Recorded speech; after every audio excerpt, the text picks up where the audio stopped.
Welcome to the U.S. Bancorp fourth quarter 2025 earnings conference call. Following a review of the results, there will be a formal question and answer session. If you would like to ask a question, please press star, then one on your phone. If you wish to withdraw your question, please press star, then one again. This call will be recorded and available for replay beginning today at approximately 11 a.m. Central Time. I will now turn the conference over to George Anderson, Director of Investor Relations for U.S. Bancorp. Thank you, Julianne, and good morning, everyone. In our boardroom today, I'm joined by our Chief Executive Officer, Gunjan Kedia, and Vice Chair and CFO, John Stern. In a moment, Gunjan and John will be referencing a slide presentation together with their prepared remarks. A copy of the presentation, our press release, and supplemental analyst schedules can be found on our website at ir.usbank.com. Please note that any forward-looking statements made during today's call are subject to risk and uncertainty. Factors that could materially change our current forward-looking assumptions are described on page 2 of today's earnings presentation, our press release, and in reports on file with the SEC. Following our prepared remarks, Gunjan and John will be happy to take any questions that you have. I will now turn the call over to Gunjan. Thank you, George, and good morning, everyone. I will begin on slide 3. This quarter, we delivered strong earnings per share of $1.26, an increase of approximately 18% year-over-year on an adjusted basis. Net interest income this quarter increased 3.3% year-over-year, supported by strong consumer deposit growth. Fee revenue grew 7.6% year-over-year, with broad-based strength across most of our fee businesses. For both the fourth quarter and the full year, we posted record net revenues of $7.4 and $28.7 billion, respectively. More specifically, in the fourth quarter, total net revenue grew 5.1%, and we delivered meaningful positive operating leverage of 440 basis points as adjusted. John will provide more details on our financial performance in his opening remarks. Moving to slide 4. A clear focus this year has been on restoring investor confidence in our ability to deliver strong and more consistent financial results. For the second consecutive quarter, more focused execution on our 3 key priorities resulted in us operating within all of our medium-term target ranges. On slide 5, we highlight steady progress against our expense management priority. 4 signature productivity programs have helped us deliver 9 straight quarters of largely stable expenses. This has meaningfully contributed to our ability to deliver positive operating leverage of 370 basis points for the full year of 2025. Our expense initiatives continue to generate sustainable productivity in our operations and will remain foundational disciplines going forward. In 2026, we will make strategic investments necessary to drive our growth, particularly in technology, sales, and marketing. As such, we expect revenue growth to be a stronger driver of continued positive operating leverage for the year. Slide 6 highlights a strong fee growth and improving mix. For the full year, fee income represented 42% of total net revenues for the company and grew 6.7% year-over-year.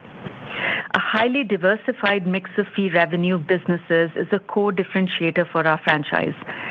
Our organic growth strategy has focused on the principle of interconnected product solutions that have created unique value propositions and deeper relationships with our 15 million clients. In 2026, we will remain highly focused on executing the initiatives that we launched in 2025. In addition, we are excited to close on our acquisition of BTIG and capture the considerable revenue synergies offered by that combination. On slide 7, we recap the strategic rationale for this bolt-on acquisition. We've had a 10-year partnership with BTIG and have completed 350 deals or more together in that time frame.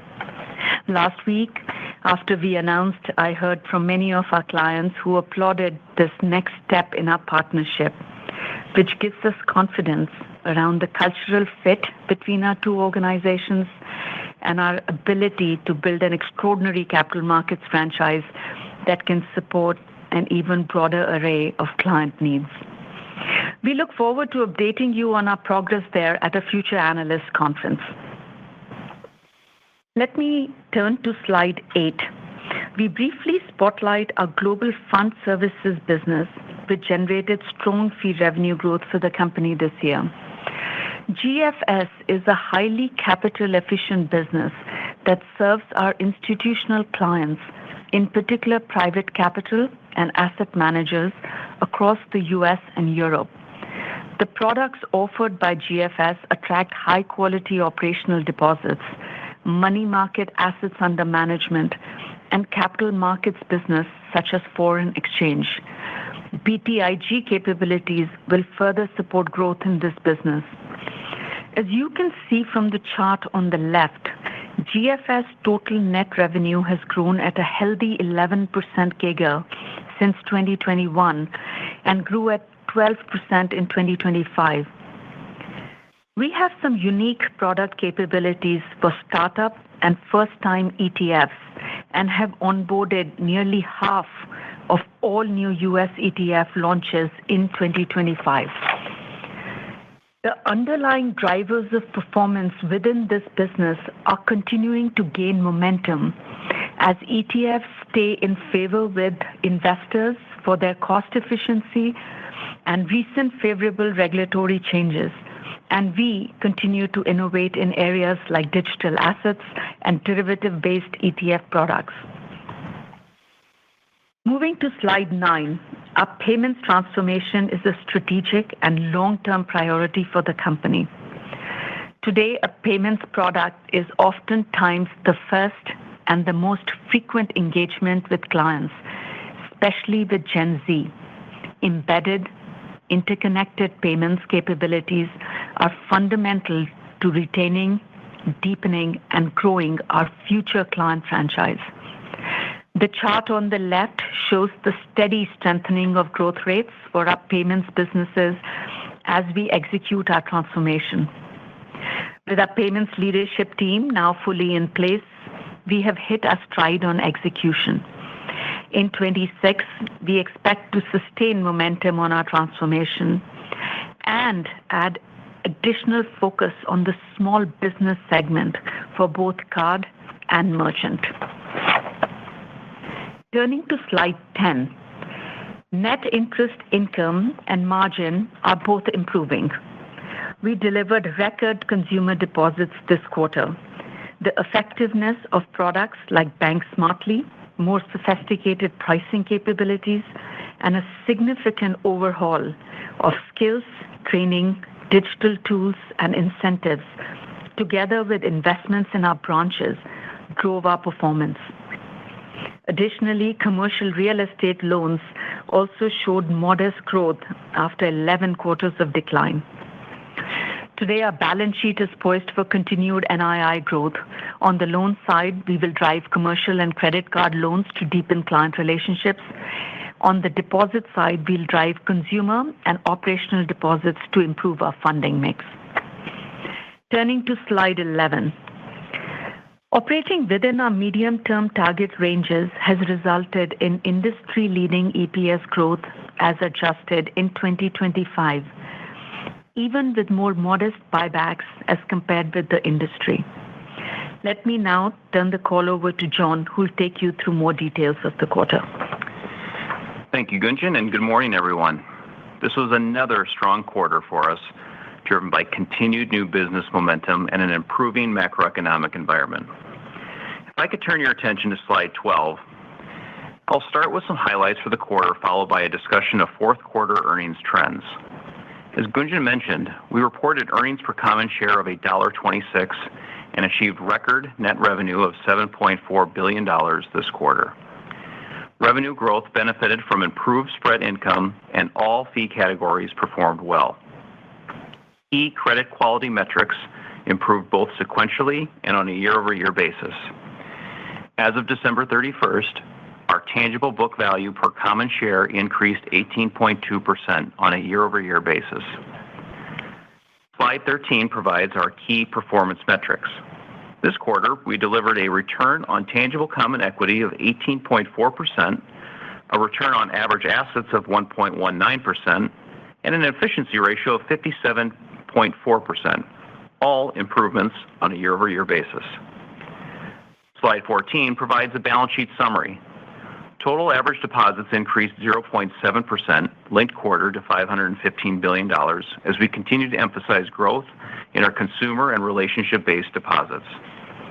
Non-interest-bearing deposits increased both sequentially and year-over-year as we gained traction across several institutional fee businesses like treasury management and global corporate trust.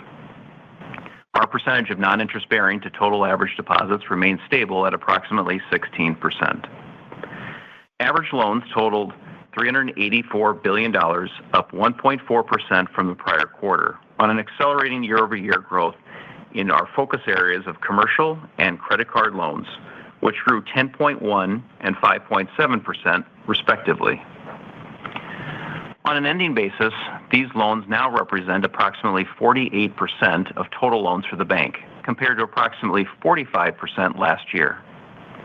The ending balance on our investment portfolio was, as of December 31st, remained at $171 billion. Turning to slide 15, net interest income on a fully taxable equivalent basis totaled $4.3 billion, an increase of 1.4% on a linked quarter basis, primarily driven by favorable deposit mix shift. Net interest margin increased 2 basis points sequentially to 2.77% as we look to achieve greater margin expansion in the medium term. Slide 16 highlights fee revenue trends within non-interest income.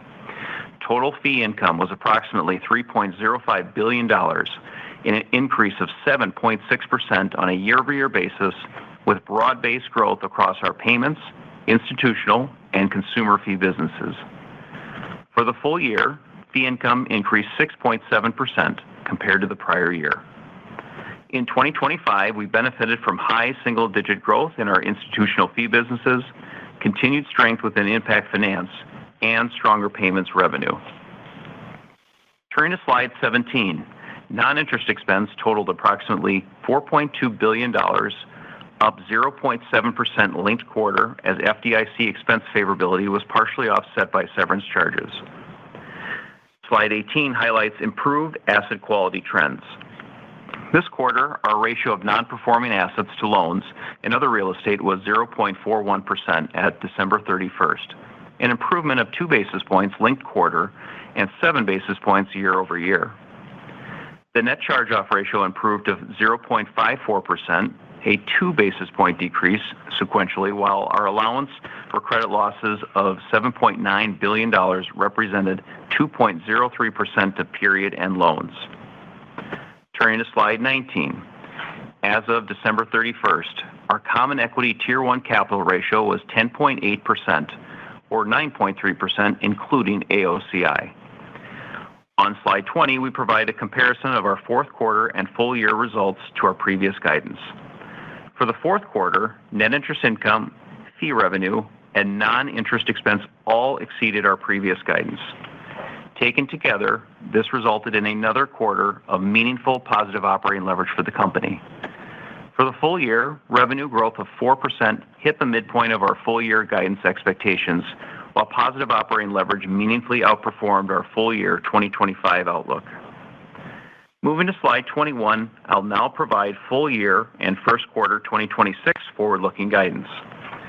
Starting with the full year of 2026, we expect total net revenue growth to be in the range of 4 to 6% compared to the prior year. We expect to deliver positive operating leverage of 200 basis points or more for the full year. Our guidance excludes the impact of the BTIG acquisition, which is expected to contribute $175 to $200 million of fee revenue per quarter.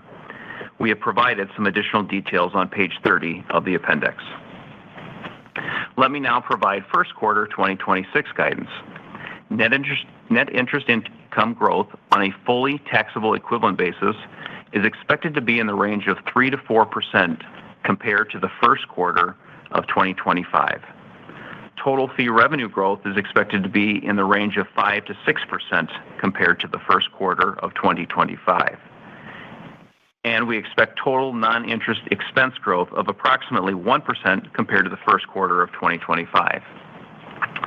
Turning to slide 22, we continue to operate within our medium-term target ranges. Our consistent execution against these ranges will remain a key focus entering 2026, and we have a high degree of confidence in our ability to strengthen our performance and build on these results over time. Let me now hand it back to Gunjan for closing remarks. Thank you, John.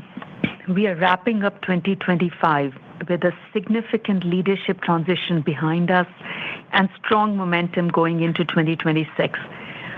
The banking industry will likely see meaningful shifts in capital, supervision, digital assets, AI, and novel banks in the coming years. Our scale, business mix, and culture position us for success. We remain focused on executing our priorities to drive organic growth, high returns, productivity, and strong risk management. Finally, I would like to offer a special thanks to many of you for your well wishes for Minneapolis, where we are headquartered. With all the challenges this community is facing, we remain focused on our clients and our teams. With that, we will now open the call for your questions. At this time, as a reminder, if you would like to ask a question, press star, then the number 1 on your telephone keypad. We'll pause for just a moment to compile the Q&A roster. And our first question comes from Scott Siefers from Piper Sandler. Please go ahead. Your line is open. Morning, everyone. Thank you for taking the question. Let's see, John, thought I'd start with you. Can you please speak to how you might think about the pace of share repurchase as this year plays out, just given you're increasing the capital ratios toward the 10% Cat 2 target? You, of course, dipped your toe back in at the end of last year, but just would love to hear your thoughts on the go forward. Sure, Scott, and good morning. In terms of share repurchases, we've made a tremendous amount of progress in our capital build over the last several years, and we obviously have business momentum behind us. And of course, our first priority is going to be client and loan growth as we move forward, with obviously then a focus on capital return to our shareholders. But knowing all that, our intention is to grow our share repurchase amount starting this quarter in a gradual way. We'll likely go from $100 million or so to $200 million, and then with a commitment to glide into our 75% payout target that we have over time. Terrific. Okay, good. Thank you. And then just sort of a broader question, given all the noise regarding whether it's credit card rate caps and then newer chatter regarding the Credit Card Competition Act, can you speak to how you all are thinking about how USB is thinking about these possible responses? How are these? Granted, they're all sort of in flight, but what are you all thinking about at this point? Scott, good morning. Our estimate is that 90+% of our clients will see a detrimental impact if there was an across-the-board 10% rate cap on credit cards. The impact to 50% of the clients will be crushing, as it will be for the economy. We have observed that just in the last few days, the conversation around the rate cap has shifted more productively to options for customers to help them in the short term. So just as a reminder, our Shield credit card offers 24 months of 0% APR for consumers. And in fact, most card issuers have some product of that sort. So we think that's a productive conversation, and we are thinking of ways to increase communications, financial education, to try and make sure people know what options they have. But that's sort of the momentum. The CCCA, as you asked, has come and gone many times. There are very credible reasons why that would be very costly for many small merchants. and not achieve the goal intended. So at this point, we continue to observe it, but it is not a meaningful planning thing that we are focused on. Gotcha. Okay, terrific. Thank you very much for the color. Our next question comes from John Pancari from Evercore ISI. Please go ahead. Your line is open. Morning. I just want to ask a bit around the revenue growth expectation of 4 to 6% for 2026. I appreciate the color you gave around the first quarter in terms of the spread income versus the fee growth expectations. Can you possibly help us and kind of, how that, think about how that could play out for the full year in terms of some of the, the balance sheet dynamics in terms of the growth expectations and, and your margin outlook, and then the same thing on the fee side. How should we think about the breakout of that total revenue when you look at 26? Sure. It's John. Thanks, John. So the way we think about the revenue growth this year, obviously we gave you the 4 to 6% on that side of the thing. But given the momentum that we have and what we see today, we think that mid-single digit growth is appropriate for both net interest income and fee revenue growth. So maybe just to break it out a little bit. So on net interest income, as an example, we expect that to strengthen over time. We have 3 to 4% here in the first quarter, but with increase in loan pipelines that we see, as well as NIM expansion as that continues, we do expect that to grow. And then fees, we expect that to have a more consistent approach and performance as we look through the course of the year. And of course, that's going to be led by many of our key businesses like trust, capital markets, impact finance, and payments. So overall, we see a lot of momentum in the businesses. We've had several good quarters here in a row, and our job is now to continue to execute on the strategy. Got it. All right. Thanks for that, John. And then, Gunjan, you mentioned that revenue rather than expenses may be a bigger driver of the expected positive operating leverage in 2026. If revenue doesn't cooperate, can you discuss the flexibility that you still may have to achieve the 200 basis points plus in positive operating leverage? Like what are your levers, and do you have flexibility around the strategic investments that you emphasized?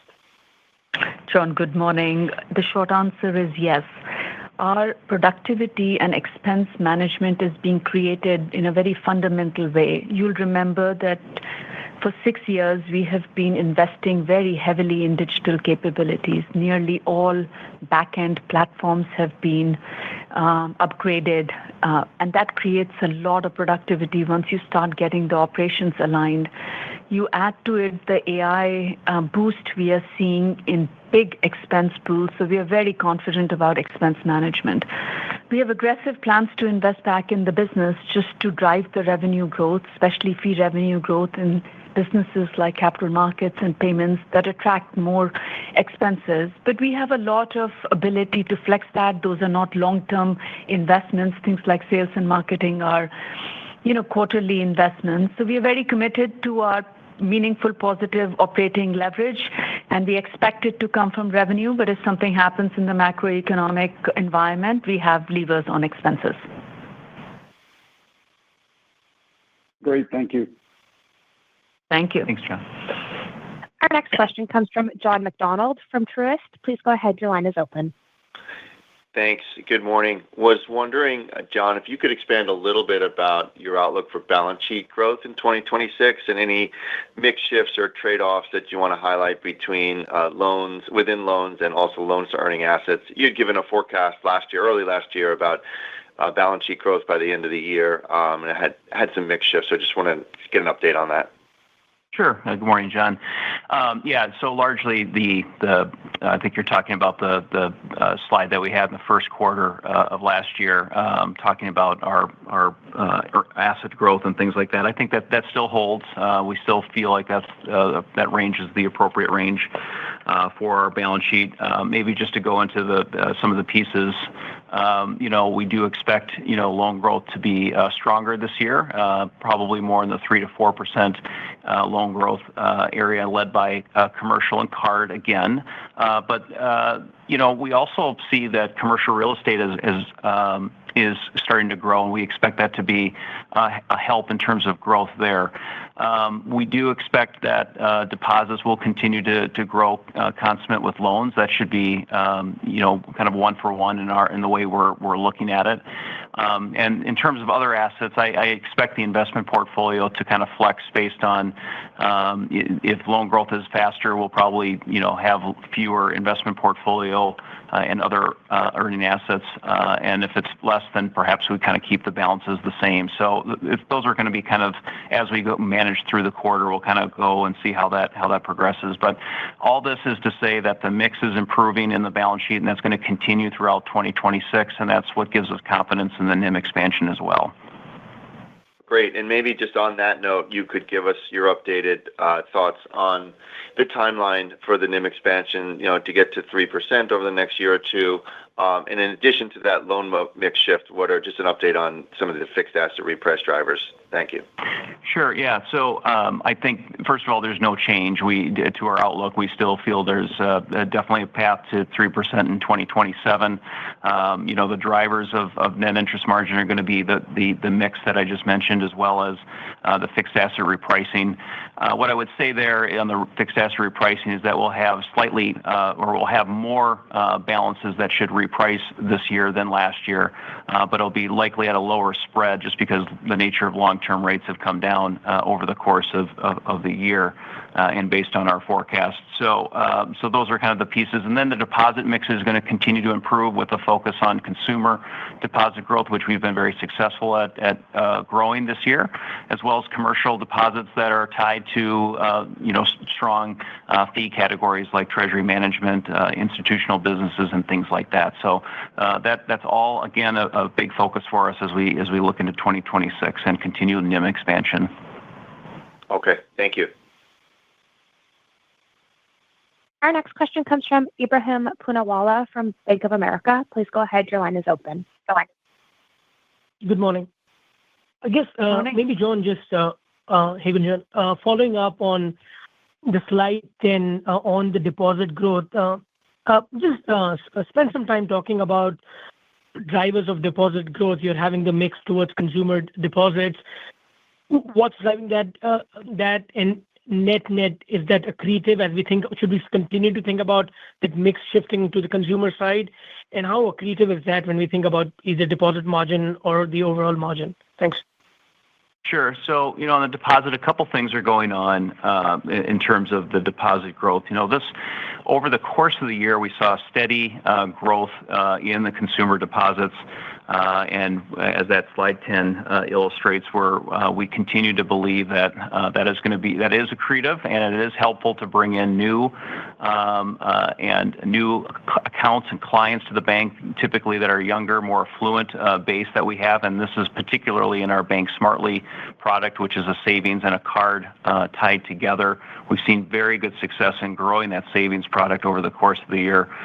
We find these clients to be stickier, and that's going to be overall, over long periods of time, that's going to be very helpful from a funding cost perspective.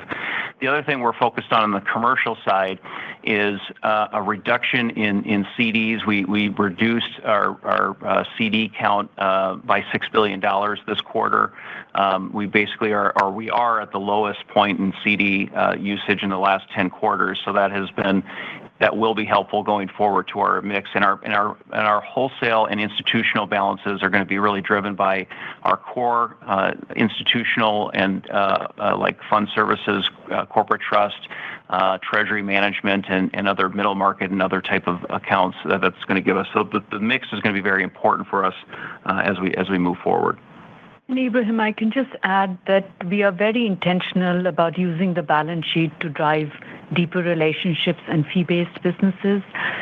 An expansion in the core client franchise brings a lot of payments and card revenue and merchant revenue at the back end of it.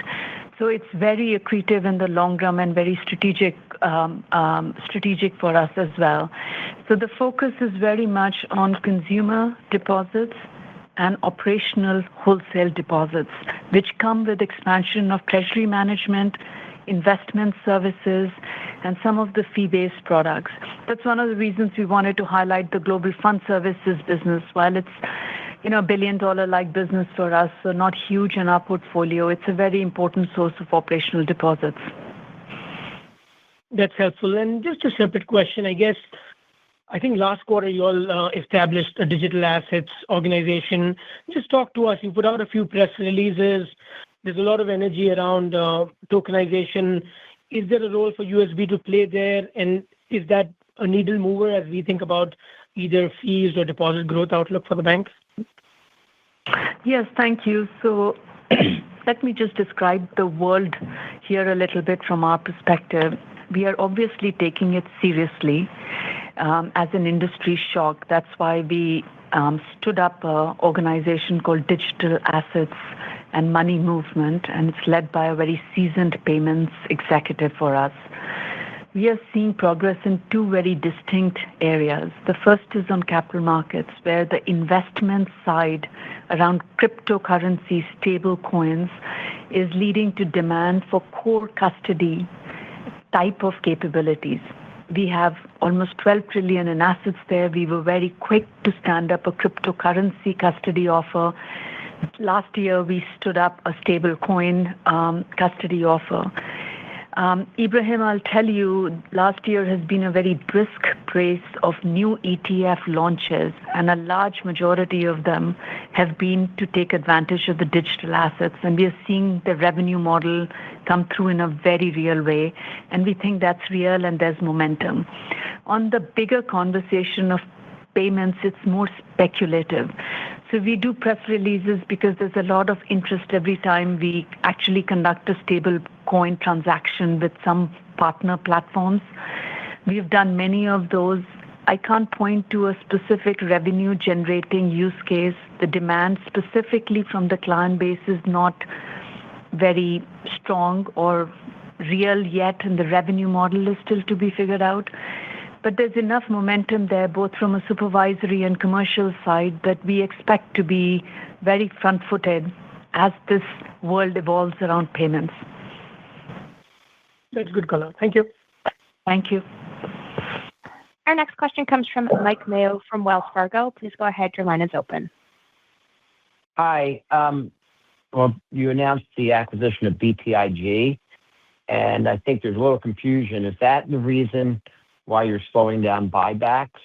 And just more generally, those of us who covered U.S. Bancorp for a while, and this is over 2 decades after you spun off Piper, and now you're going back into the capital markets business a little bit more than you're already there. So if you can also just talk about the investments that you'll be making with BTIG, the business lines, what else that requires. I imagine this is kind of like a link and leverage deal where you buy a firm and you leverage it over your entire franchise, but I'm not sure. And on the other side of this, what do you expect in terms of capital markets, fees, other opportunities for balance sheet growth? Thank you.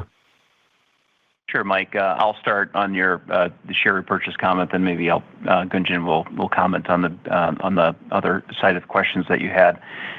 There's no impact to our buyback. In fact, as I mentioned earlier, we will be increasing our share repurchases from 100 to 200 million this quarter, and then thereafter we'll glide into our eventual target of 75% that we've talked about. And so this transaction is a 12 basis point impact on the CET1 ratio. No more, no less. That will be the impact no matter what the earnout or anything else. So we feel really good about the financials, and it's not material to EPS this year, simply because there will be some merger-related costs that will offset any revenues for this or margin. So as we look to the following year, that will shift. Mike, good morning. I'll just step back and maybe recap the strategic rationale. Our clients use both bank balance sheets and capital markets to manage their own balance sheets. We have had a lot of success with the fixed income sides of our capital markets business that has grown organically over the last 14 years or so. And it's now grown to about $1.4 billion in revenues for us. So it's a sizable business. The last gap in our product lineup was the BTIG set of products. We've had a partnership with them for 10 years. And it is true, 20 years back, Piper Jaffray was acquired. And just as a reminder, we retained all of the wealth and asset management sides of Piper Jaffray, and those have become sizable businesses for us today with a lot of cultural fit.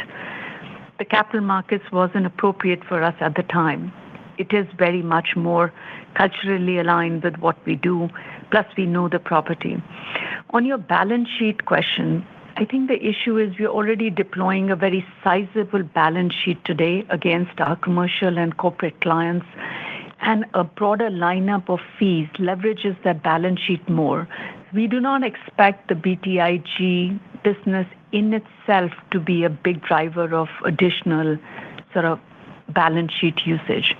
But otherwise, lots of revenue synergies across IS business, across our family office business. And we'll report on that more to you once the deal closes and we give better guidance on what the economics of that deal will be like. All right. Thank you. Our next question comes from Erica Najarian from UBS. Please go ahead. Your line is open. Yes, thank you. Good morning. First question, period end assets ended at $692 billion for the year. And I guess this is a two-part question. First is, as you understand it, how do the tailoring proposals or the removal of tailoring proposals in, Washington, how would that positively impact sort of that $700 billion crossing? And additionally, as we think about, John, that path to 3%, does that consider the currently more stringent liquidity requirements that you would need to adhere to if nothing changed on tailoring? Sure, Erica. Thanks for the question. So, on the asset side, yes, we're continuing to grow. Obviously, as you know, it's a 4-quarter average of assets that is the deciding factor in how when you trip into Category 2. We're running our business without any regard to that level. We are growing our loans consonant with the industry. We want to make sure we're there for our clients. Any rule that happens or change to the tailoring rules over this process we'll take in stride. We understand there's obviously been chatter about that as folks in the regulatory spheres have talked about those perhaps being re-indexed, but we don't know that for sure. So but in the meantime, we're going to continue to do what we need to do on the growth and supporting our clients through that. And then in terms of the consideration that you had, and I'm trying to remember your second question. It was on the LCR. LCR. I'm sorry. Yes. Yeah. Thank you. On the LCR, there is no impact to that. We have that fully loaded into our calculus here as we think about the NIM. So as we jump from a more modified LCR to a full LCR, that there's no impact, and that's all incorporated into our guidance. That was very helpful. Thank you. And just as a follow-up question, Gunjan, during prepared remarks, you talked about, faster evolution of the banking industry, and also in your, responses to the other analyst questions. It seems like, you have a very nimble organization in terms of how you're responding to these changes. And, as we think about the investments that you have to make, in terms of continuing to move the company forward, is there just enough productivity savings that you can identify where you can continue to, invest for the future, whether it's nearer term like capital markets or medium term like, the digital asset transformation, and still deliver on that positive operating leverage, of 200 plus that it has been a clear message to your investor base? Thank you, Erica. Good morning. It's a very thoughtful question, and let me start really by the new investments in AI and stablecoin. They are actually very capital light.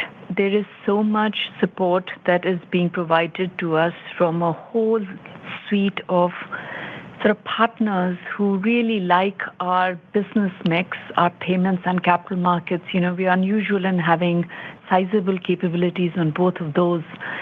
And we've organized our data. As you know, we are on the cusp of a Category 2 transition, and that has given us a lot of imperative over the last 2 or 3 years to have better data. Collectively, we are a very important partner. So we are getting a lot of support when we do these pilots on stable coins. They're not huge investments yet. However, we stand ready to invest as needed when the market flexes. You have to learn, you have to have your product set ready. So I would say to you that for some time at least, we are getting a lot of benefit of industry-wide investments to just scale up our product capability. The real investments we are making is to support our fee business growth. We are doing bigger deals. They come with more upfront cost. The payments transformation, if you think about the revenue model of payments, we are looking at acquired but not installed business. We are looking at sales pipelines, and the revenue model follows 12 to 18 months after you've sold the business. So we are very prepared for that kind of expense inflection, but also creating productivity. So I feel very comfortable with both investing heavily for organic growth and delivering a positive operating leverage. And again, I always want to remind, when you spend $5 or $6 billion upgrading your digital investments, which we did over the last 6 years, you have a long runway to drive productivity out of them, which we will. Got it. Thank you for that. Our next question comes from Ken Usdin from Autonomous Research. Please go ahead. Your line is open. Thanks. Good morning. A follow-up on that last point. So as you've made these all these investments, it's nice to see a little bit of improvement year over year in the payments business fees in aggregate. I was just wondering, what's the pace of improvement that we could expect as you think about next year, and to John's prior point about mid-single-digit growth on the fee side overall? How much does payments play a part of that? If you can kind of just talk through each of the three businesses areas there. Thanks. Sure. Thanks. Appreciate the question. Absolutely, payments has a role in our mid-single-digit call for fees overall. If I take it piece by piece, card, we have a lot of progress with the Smartly program and other cards that we've introduced into the market. There's a tremendous focus on small business that we are very much focused on internally. So we have a lot of momentum there. We do expect mid-single-digit growth in this business for the year of 2026. On the merchant side, as we talked about in our strategy at a recent investor conference, we talked about increasing our margins through more distribution and direct model, really being thoughtful about what verticals that we want to be a part of, and really focusing on that embedded software and having that be a key component of our growth. And so again, here we think that mid-single-digit growth for the year is appropriate for this business as well. And then on the corporate payment side, clearly, we saw improvement this year on a year-over-year basis, but it's still negative growth, just given the spend levels on the government side, as well as just some caution just on the corporate T&E side of the equation. That will likely continue into the first half of the year, but should overall strengthen as we get through that. And that will by the time we exit that will also be more in the mid-single-digit range. So overall, mid-single-digit for this business is what we should expect, and we're looking forward to executing our strategy.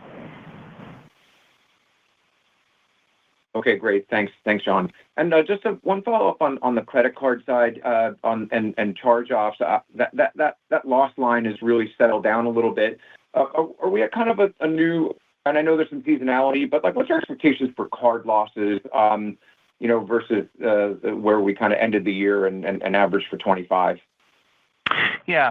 Thank you. So, card, if I think about, there's seasonality, so you should expect a little bit higher charge-off rate on card in the first half of the year, just given that seasonality. But overall, if I just kind of look big picture on card 25 versus 26, we expect stability in that charge-off rate based on what we know today. Okay, got it. All right, thanks, John. Our next question comes from Gerard Cassidy from RBC. Please go ahead. Your line is open. Good morning, Gunjan. Good morning, John. Good morning. John, you talked about the commercial loan growth, and you talked a bit about commercial real estate. I think you said maybe the first time in 11 quarters it may have seen a little bit of growth. Can you expand upon that for 2026, along with the commercial loan growth? The 10% year-over-year is quite nice. Where are you seeing that growth in the C&I portfolio, and can that continue, do you think, in 2026? Thanks, Gerard. Short answer is yes on the continuation on the commercial side of the equation. But let me start with the commercial real estate side, since you talked about that. I'll mention that we do expect growth in the commercial real estate line, as you said, the first growth that we've had in 11 quarters in that line item, which is great to see. I think what we're seeing here is, the continuation of the pipeline building, particularly as it relates to multifamily and industrial. I think those have been strong areas of growth. And I would also say that paydowns have actually slowed down as well. Our office numbers, our CRE office has dropped $3 billion over the last 3 years, and at a pretty rapid pace. And so that has started to slow down. So that is being helpful. I'll also say that this growth is not driven by data centers and things like that. We have less than $1 billion of data centers in our portfolio, and we do select high quality in that sense. So that's kind of the story on commercial real estate. On the C&I side, we're just seeing growth in a number of different areas. I'd just say it's very broad-based. Even though utilization is been pretty flat, but we've seen growth in subscription lines, supply chain, some of the M&A activity is picking up with our clients, and so there's just core growth on that side of the equation. We've also, even going into business banking and SBA, seen very strong growth, as well as our expansion markets and middle markets. So a combination of all these things we think persists into 2026, and so we're looking forward to that growth. Very good. And Gunjan, and one of your peers in asking this question called me a curmudgeon, so I'll try to ask the question a little less negative. But the setup for you folks and your peers is really good this year. Investors see that. But being bank people that we are, we're always looking over our shoulders. Aside from the obvious geopolitical risks, what do you guys keep your eye on, just in case of a surprise comes up that we're not expecting right now? Well, thank you, Gerard. I will not call you a curmudgeon. We worry about what's coming around the corner as much as you do. The economic backdrop going into 2026 is broadly constructive. The consumer did very well through the holiday cycle, and that was all ranges of FICO scores and across discretionary and non-discretionary spending. As John just described, the delinquencies are coming down. While the employment picture is a little bit muddy, it's still strong, and we are not yet seeing the impact of the one big beautiful bill and some of the new tax provisions like tips and overtime, etc., will come into the consumer's balance sheet. So we expect that to be good. The sentiment on the corporate side too has moved to sort of more M&A and real capex rather than just sort of a pause and replacement capex waiting for tariff uncertainty. So I would say the economic backdrop feels like tailwinds rather than headwinds going into the year. So our attention really is on unexpected policy changes. In front of us is a very big capital bill. In front of us are some real discussions around stablecoin, bank industry, novel charters. And so I would say our attention is really focused on the policy side with some relief on the economic front. Very good. Thank you. Thank you. Our next question comes from Betsy Graseck from Morgan Stanley. Please go ahead. Your line is open. Hi, good morning. Morning. I had one question on BTIG. I know we talked about it earlier in the call, but I wanted to get an understanding of how much of a capital call do you think this piece of the business will be? And just from my vantage point, it feels like it's a little bit less than what the fixed income would be, which you already have, but I'm not sure how much you're looking to lean in and grow what they have and increase the balance sheet items associated with the equity book. So some color there would be helpful. Thank you. Sure, Betsy. So maybe just as a starting point for BTIG, they have a very low balance sheet. There's not a lot of loans and balance sheet with that.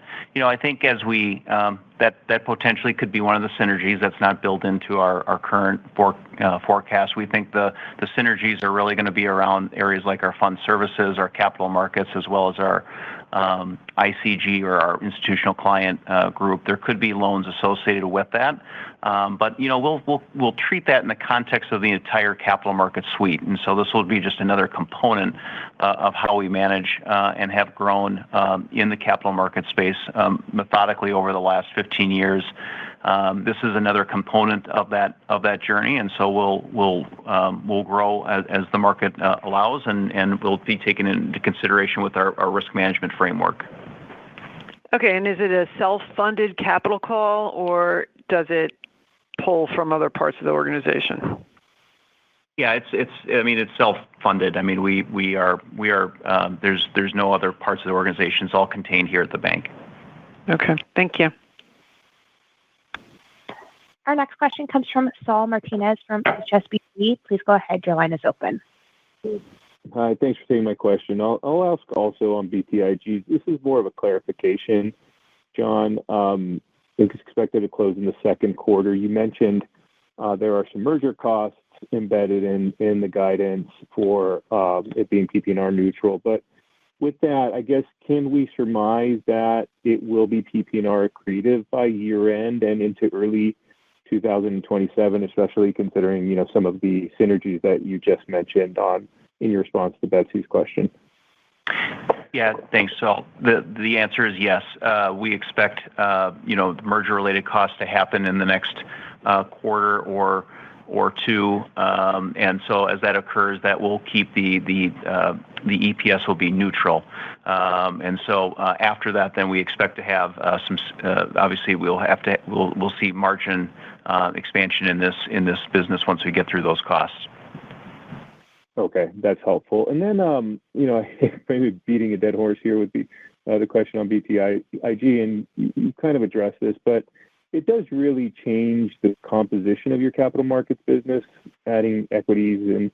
And I think, one of your competitors said that this really isn't a business that makes a lot of sense for a large regional bank, especially given that, at least in their view, it really does require massive scale and is more suitable for a larger bank. I guess what makes you think that these businesses, especially equity, makes sense for U.S. Bancorp, and that why are you confident that you'll be successful in extracting value with that business under your umbrella? Yeah, thanks for the question. I think I'll start, and Gunjan, you can add on here. But our view is that these businesses we added because we had an opportunity here with a partner that we know, a known quantity that fits into our risk management. Mm-hmm. But also importantly, it's what our clients have been asking for. We have had very good reach out from clients across the board that have wanted to have us participate more in their financings, have us participate more in their broader activities, but have not been able to give that to us freely in terms of the full spread and wallet share that they would have liked or intended to do. So this is something that's really going to, it's something that our clients have asked for. It fits well within our risk management profile as that has been built up internally here over the last several years. And so it is a great fit for us. You know, I'll add, Saul, that you have to look at our track record in growing the fixed income book, which not all regionals have been able to do. So everybody has a different strategy here. Our confidence in leaning in heavily into the capital markets comes not just from the client conversations, but also from the real success we have seen just holding our own. The market is not uniform. There's a lot of need for family offices, for middle market clients that are unique, that require high touch. And so we think at our size, we definitely have the ability to carve out a very nice business given the size of a balance sheet here. Great. That's helpful. Thank you. Our next question comes from Steven Chubak from Wolfe Research. Please go ahead. Your line is open. Hey, good morning, and thanks for taking my questions. So I wanted to start off with one on global fund services, and I appreciate the additional disclosure that you provided in the slides. You noted you're seeing strong growth in GFS. You outlined the strength of the ETF servicing capabilities. I was hoping you could speak to the competitive landscape in that area. How much of the growth that you've seen since 21 is tied to organic efforts versus some of the rate and market tailwinds that have transpired? And just how that informs what you believe is a sustainable growth rate or outlook over the medium term relative to the mid-single-digit guidance that you offer at the firm level. Stephen, thank you for that. Let me start. GFS has a very niche specific set of products for highly complex, small boutique type of firms around private capital, private credit. So you have to play the game right. We have done this for now many, many years, and there's a very sustainable competitive path for this business going forward. We do like to highlight smaller businesses that don't get airtime. Just to teach you, last quarter, we just gave you some visibility to our impact finance business. So we see this being a real engine of growth as the whole world of investments overall grows. Obviously, when you have good, strong equity markets, you do slightly better. In other times, you do slightly worse. But the core organic growth and market share gains here are very real. That's great. And for my follow-up, just on deposit mix, looking at non-interest-bearing deposits, you saw solid growth, 4% sequential increase on average, recognizing some of that is going to be seasonal. But do you feel we've reached a sustained inflection in non-interest-bearing deposits? And within the NII guidance for the full year, what are you assuming for deposit remixing and shrinkage in time deposits, as well as betas with some of the upcoming rate cuts? Sure. Thanks. I appreciate that. In terms of non-interest bearing, and yes, we have grown both sequentially and on a year-over-year basis. That year-over-year basis has not been achieved in quite some time. So it was very nice to see that. And we do expect that to continue into 2026. So in our call here for growth on both loan and deposit, I would anticipate it's both a mix of interest-bearing and non-interest-bearing deposits, with roughly the mix probably being in the same area that it is today is kind of how we think about it. In terms of deposit mix and rates and things like that, I'm just going to kind of go back to, we're focused very much on growing our consumer business as well as these key areas that are going to help us grow in our fee revenues, the treasury management areas, the institutional businesses, and several and select corporate clients. So that's going to be our focus as we think about deposits this upcoming year. That's great, color. Thanks for taking my questions. Mm-hmm. Our next question comes from Matt O'Connor from Deutsche Bank. Please go ahead. Your line is open. Good morning. I was hoping you could give a quick update on your branch strategy. Your branch count, I think, is down about 4 or 5% versus a year ago. I think you've talked about kind of not being that interested in bank deals. So kind of bringing that all together and in lieu of some other banks maybe announcing branch expansion strategies. Just talk about the branch strategy and, again, if there's any change on the M&A thinking. Thanks. Matt, thank you. Let me begin. So just for historical context, U.S. Bank had a very, very heavy presence in in-store branches.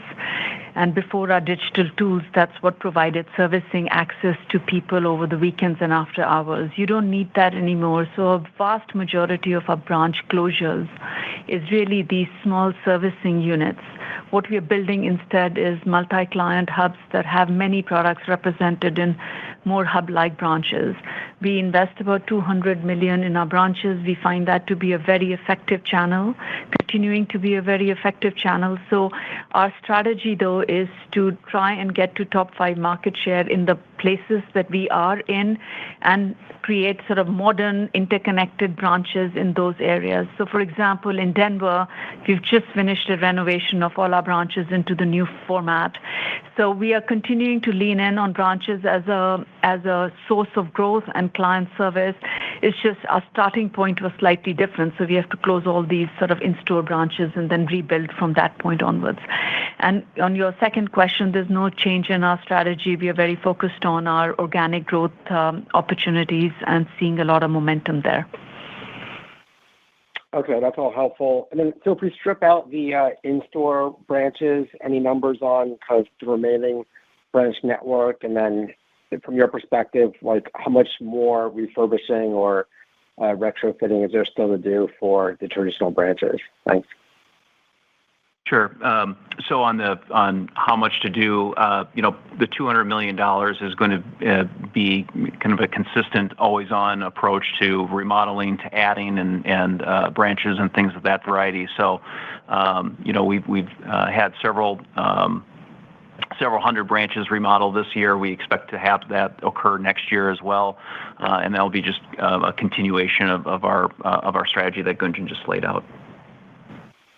So Matt, it's very much always on, because you refresh these formats over and over again, so it's not sort of one and done. But the message here really is we are investing very much in our branch. It's an important channel for us. Okay, thank you. Our last question will come from Chris McGratty from KBW. Please go ahead. Your line is open.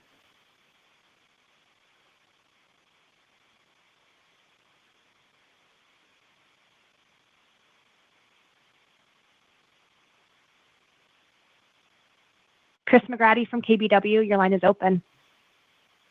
Oh, sorry about that. I'm mute. John, when you look at your top 5 goal for market share and across your footprint, the metro markets, where would you not be where you need to be? Where do you need to invest a little bit more to get the market share?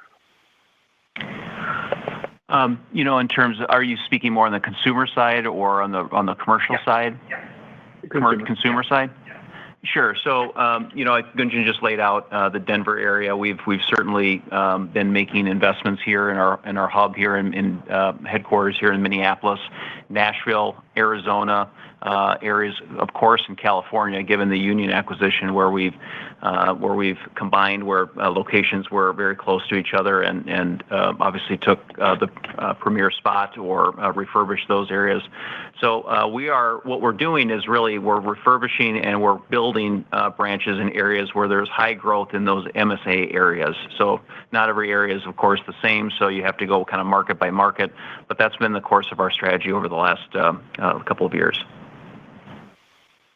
Great. And my follow-up would be on just consumer checking account growth. It's gotten a lot of attention this quarter. You guys had good consumer deposit growth in the quarter. Can you share any statistics about the checking account growth over the past year or two that would give you optimism this could continue? Thank you. Yeah. So I think the important thing is really, accounts are good, of course, and we watch that, but it's really about the balances is what we're really focused on. And so our consumer amounts were up 2.5% or $7 billion or so this past year. Not many peers grew consumer deposits this year. It's a very competitive market, and I think what's important for us is we've developed a very nice set of products that can meet a number of different clients. And we have pricing capability tools that we've been building over the last several years that have helped us in this regard as well. So the combination of all that is really, I think, is what is giving us strength in that consumer number, as well as our capability digitally to compete anywhere across the country. So it doesn't have to be just our footprint that is necessarily the case. So all those are leading factors to why we think that consumer growth will continue.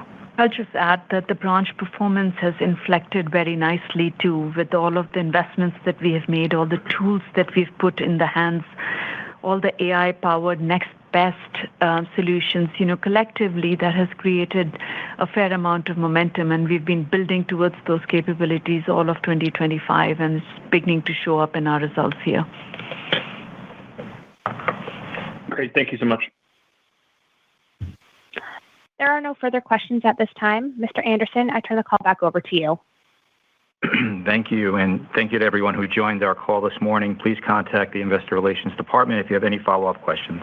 You may now disconnect.